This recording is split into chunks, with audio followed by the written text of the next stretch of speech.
అంటే శాలిగ్రామం ఇదయ్యి వచ్చేటప్పుడు బ్యాగుల్లో మరి ఏమైందో మిస్టేక్గా ఇది ఇంతవరకు ఊడిపోయిందండి. అయితే మీకు ఇప్పుడు చూపిస్తా చూడండి, ఎంత విశిష్టతో చూడండి. ఇక్కడ సాక్షాత్ నారాయణ స్వరూపం శ్రీ మహావిష్ణవే నమః.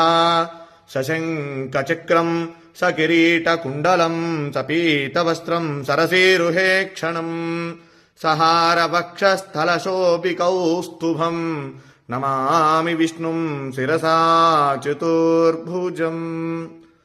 మనం నమ్మం కదా చెప్తే. శాలిగ్రామం సాక్షాత్ విష్ణు స్వరూపం అనడానికి ఇది ఒక నిదర్శనం అండి. చూడండి ఇక్కడ దీంట్లో శాలిగ్రామ రూపం సాక్షాత్ శ్రీ మహావిష్ణు స్వరూపంగా ఉన్నటువంటి శాలిగ్రామం. ఇది నేను నిజంగా ఇది మీతో నేను ఈ విషయం అంతా కూడా చెప్పాలని చెప్తాను. ఎందుకంటే చాలా మంది నమ్మనటువంటి వాళ్ళు చాలా మంది అనేక రకాలుగా చెప్తూ ఉంటారు. ఇదేమిటని ఇది సాక్షాత్ రాయి చూడండి, ఇది శాలిగ్రామం. దీంట్లో సాక్షాత్ విష్ణు స్వరూపం. మా పూర్వీకులు ఎప్పుడు కూడా తాతగారు వాళ్ళందరూ కూడా చెప్తూ ఉంటే నేను ఎప్పుడు కూడా దాన్ని ఉంటుంది, మనం ఆరాధన చేస్తాం కాబట్టి శాలిగ్రామం చేస్తూ ఉంటాం. కానీ ఇదిగోండి నా దగ్గరకు వచ్చిన తర్వాత కొన్ని సంవత్సరాల తర్వాత ఇది భిన్నమైంది శాలిగ్రామం.